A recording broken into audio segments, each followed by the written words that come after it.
Photographers. What's the wildest request for a photo shoot you've ever received from an Instagram influencer?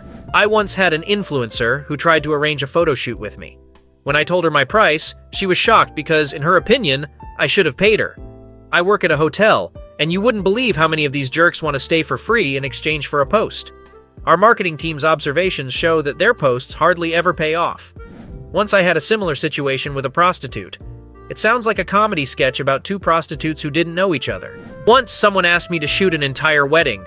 The whole day underwater engagement photos, I also do underwater photography, and some honeymoon shots, all for promotion.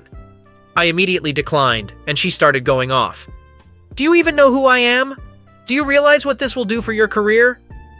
She had 10K fewer followers than me, and I don't even shoot weddings, which I promptly informed her. So, her shoot wasn't in my interest, even if she had millions of followers. Oh yes, there was one guy who asked me to photograph him naked. I refused, but wished him luck. Then I received a picture of his dick. Reported him. Yeah, the penis photo thing is funny, like why? I once worked in a technical call center and some guy sent me a bunch of naked pictures of himself holding a katana. If you have a katana in your hands, you're not naked. You're warmed by your mastery of Bushido and the honor of your ancestors. Once I was asked to shoot video material for about a week and create a promo video for $200. No, not per day. For the whole week. Once, an influencer asked me to do a photo shoot with her. I didn't even have a chance to name my price when she mentioned hers. $300 for a half-hour photo shoot of her. Her main argument was that she could teach me how to use and grow my social media. She was 15. Clarification. She asked me to pay her $300 when she should have been paying me.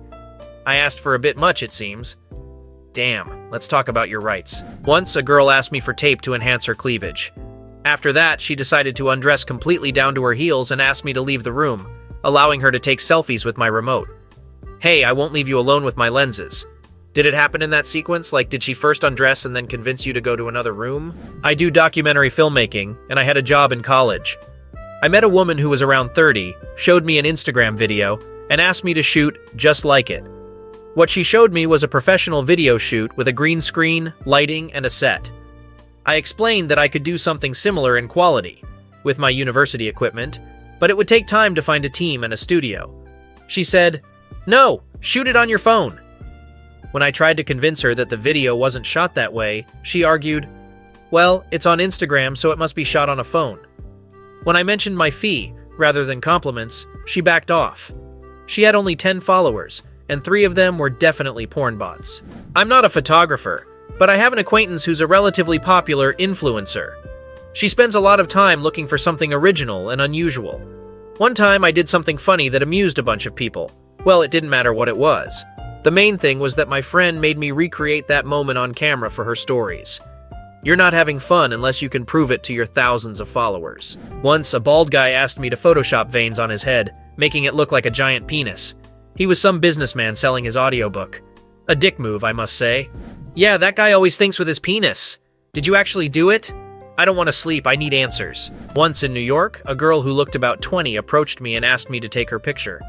I thought it would be a regular request, so I reluctantly lowered my camera for an architectural perspective.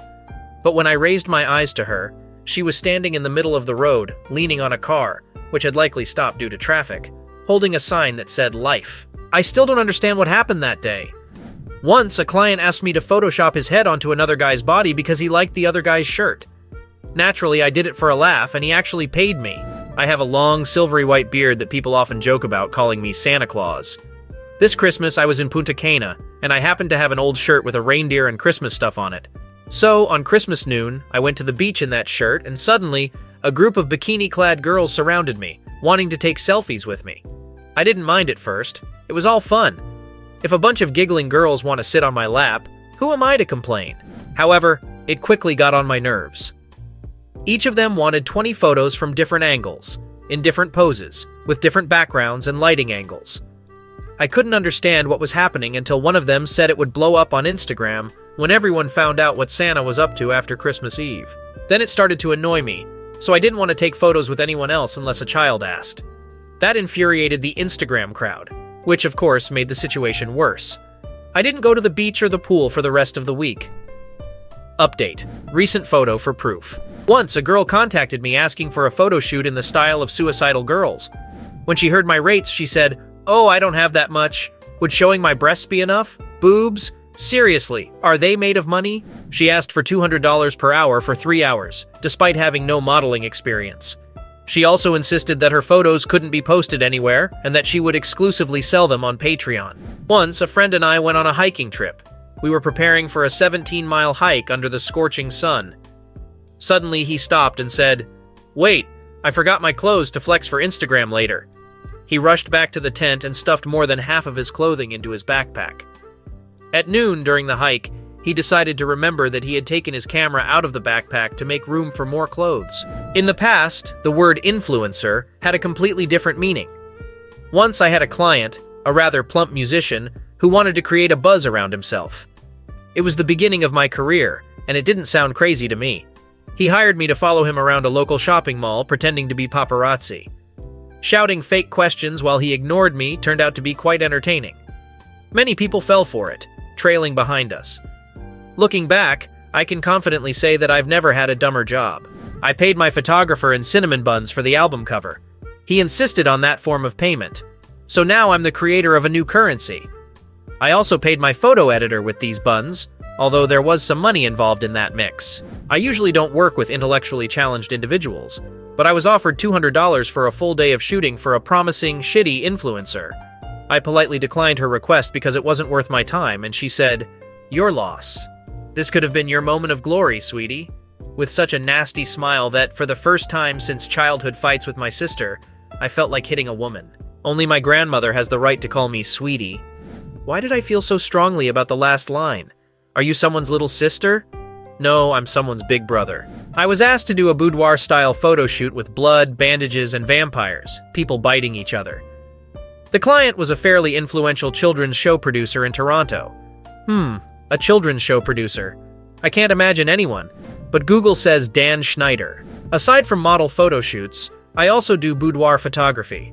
Many years ago, I received a request for a photo shoot of a masturbation orgy from a spiritual group. At the time, boudoir and erotic photo shoots were new territory for me, so I hesitated to agree to something like that.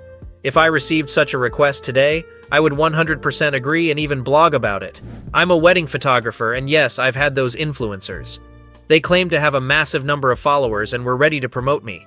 However, as soon as I asked them for their username silence, I often encounter this because I'm quite well known and always come up in searches. Promotion? People die from promotion. There was a request, but not from an influencer. My boyfriend's mom is a photographer, and she received 2 photos to edit. The first photo featured a young man with his grandmother in front of some monument. In the second photo, the same young man was alone, several years later, in front of the same monument. The request was to Photoshop the second photo to make the grandmother look like a ghost next to the young man because she had passed away. So fucking weird. They were just both big Star Wars fans. He wanted a photo with his grandmother's Force. I'm a model. One famous model from a TV show asked me to pose for a big sunglasses company for the sake of publicity and fun. Publicity won't pay my bills. It was a big brand, and they didn't have a budget. When I declined, she instantly unfollowed me everywhere. I'm not a photographer, but I shoot videos, whole clips for a big sportswear brand. I have a bunch of influencers and models at my disposal who would do anything to get in the video. One of them found me on Tinder after I had blocked her on Instagram, swearing that she would be much better than all the models with professional portfolios from agencies. I had a casting call with her on Instagram. It was the worst mistake of my life. There's a huge difference between an influencer and a real professional model. Yes, we need to know all your measurements. I don't care about your measurements, but for perfect clothing fit, we need to know everything. No, you can't take photos of yourself or vlog on the set. You're paid for modeling, not your online influence. No, you can't post these photos online for 6 months until this clothing line is released. Yes, you'll have to wear winter clothes in the summer and summer clothes in the winter during the shoot for 10 hours a day. Sometimes I think being a model is even harder than being part of the film crew. At least I don't have to pretend I'm dying after 3 days of shooting, while models have to look beautiful even then. I sometimes do street photography. Once, an influencer offered to boost my reputation. I had to pretend to be shocked when I saw her on the streets of my city. I also had to take a bunch of photos and give them to her right there. It was supposed to be taken by her, I hope, boyfriend. I wasn't allowed to use the photos myself, and all I would get was a mention at the end of her post. I said, no thanks. Then I took a few photos of her anyway. She said she'd sue me. I replied, "We're in a public space and this is my hobby, so the photos are not for sale. I don't need model releases." Never heard from her again. Never used her photos either. She's not interesting. Thank you very much for watching. Photographers, please share in the comments the wildest request for a photo shoot you've ever received from an Instagram influencer or just any crazy request. And don't forget to check out our other videos. Goodbye.